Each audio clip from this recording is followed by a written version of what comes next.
So now let's go to Professor Eliana Escudero Zuniga. Midwife nurse certified in medical education and master in education sciences. Currently, Professor Eliana is the Dean of the Faculty of Health and Dentistry in Universidad Diego Portales in Chile. Founding partner of ALASIC and also a founding partner and president of the Society of Clinical Simulation and Patient Safety in Chile, let's welcome Professor Eliana Escudero. Thank you very much. And congrats for this big event, virtual event, and the opportunity to be part of this. The opportunity to be in a global network is really very good, and the opportunity to listen the different experience that developing in the other countries.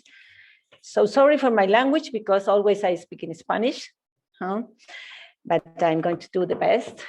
So I'm going to speak about practice and experience with virtual patients. A little about my background.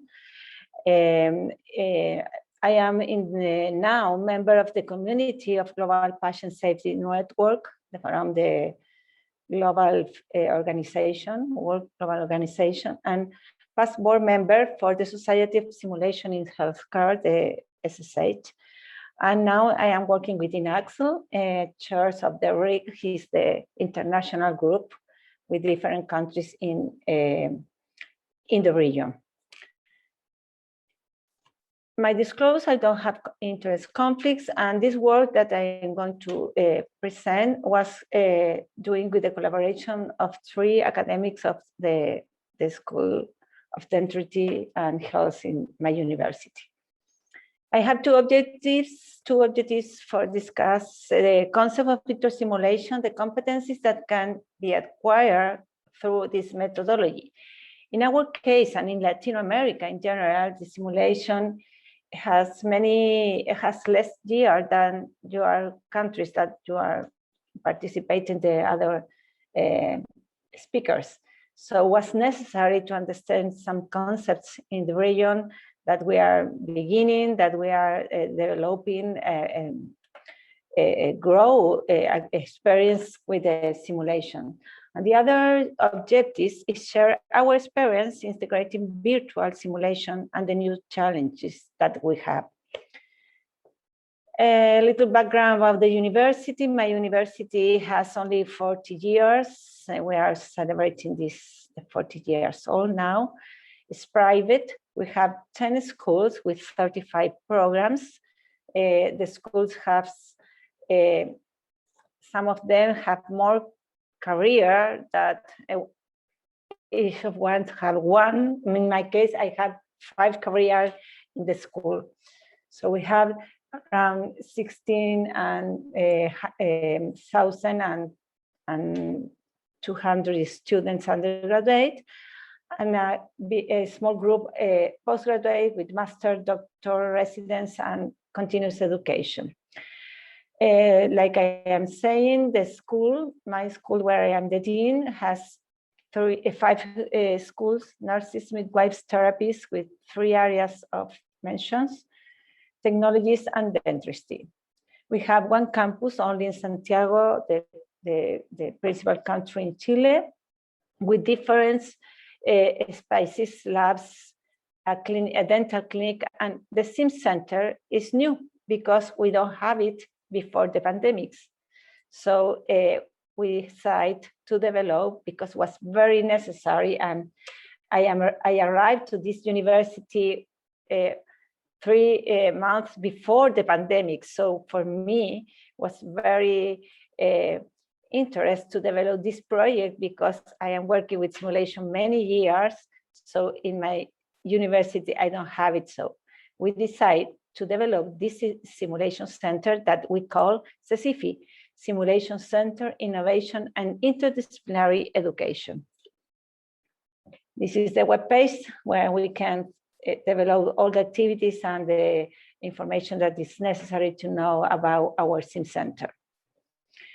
we use simulation. In that moment, when we were beginning with the use of body interact and use simulation, virtual simulation, I am in the board of the SSH, and working within Axel, we decide to launch this statement when we declared that the virtual simulation is possible to use and replacement the clinical practice. In the most of the countries in the world with the pandemics, in general, canceled the activities of the students. So it was necessary to have this kind of methodologies to prepare and to continue with the students. Another thing was important in our case that we don't know about simulation in general, and many people from other countries ask me what we are doing or what we can do with the students at home. So first of all, understand that we have a dictionary with a taxonomy to understand and to use similar words and similar concepts.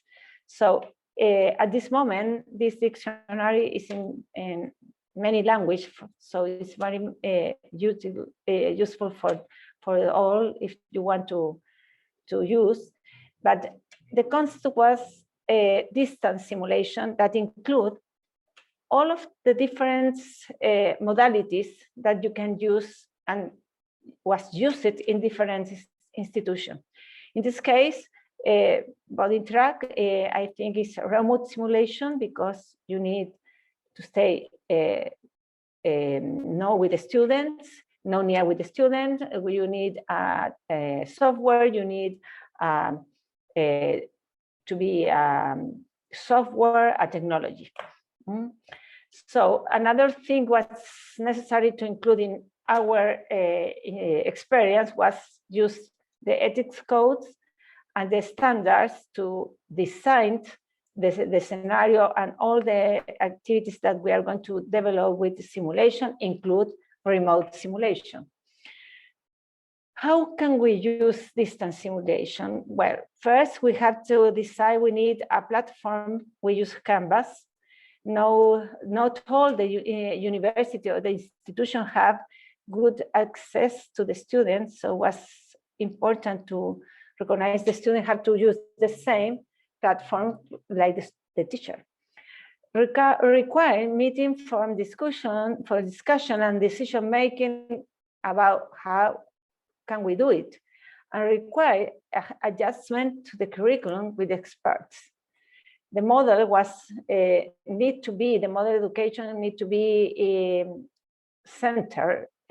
student-centered to develop simulation.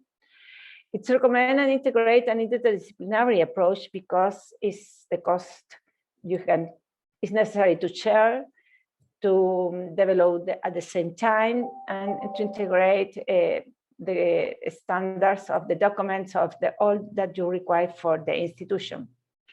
Review the evidence that we have now, more evidence at that moment. We consult Pam Jeffries in that moment, and train the simulationists to develop good simulation remote and all, etc., all that you need in your cases. So to start, we have to develop a committee with a plan, training the teacher with certification, training the teacher with a software, because it was the first time that we are using in Chile a software, and Body Interact was the only one possibility that we have in Spanish, because the language was a very big problem for, in general, Latin American people.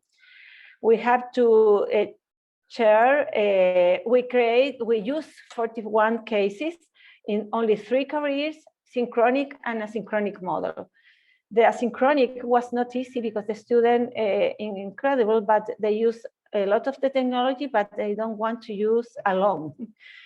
We have to create virtual brief and the PowerPoint that we share with all the team. Definition of the outcomes, sorry, non-technical, so we use interview, make decision, reflection in team, and assessment. Debrief with camera on. It was a request that we decided to consider in all the activities. Was a very problem in that moment. And the data you should be measured because it's necessary to know how was the experience, how was the results. So in summarize, the experience was very good. It's good for learners and educators. The students and the teacher finally are very happy with this resource, and we consider the distance simulations is necessary to continue. Distance simulation must be integrated with presential simulation. This is a good, very experience, and it's relevant to research to improve continuous because this is changing, but I think it will be keep all the times. And don't forget the patient safety because it's necessary to prepare the student safety more in this moment that the safety is a problem in general in all the countries, in all the world. So thank you very much again to Body Interacts and Daniela and Silverio for this opportunity and this great webinar without different parts of the world. Thank you.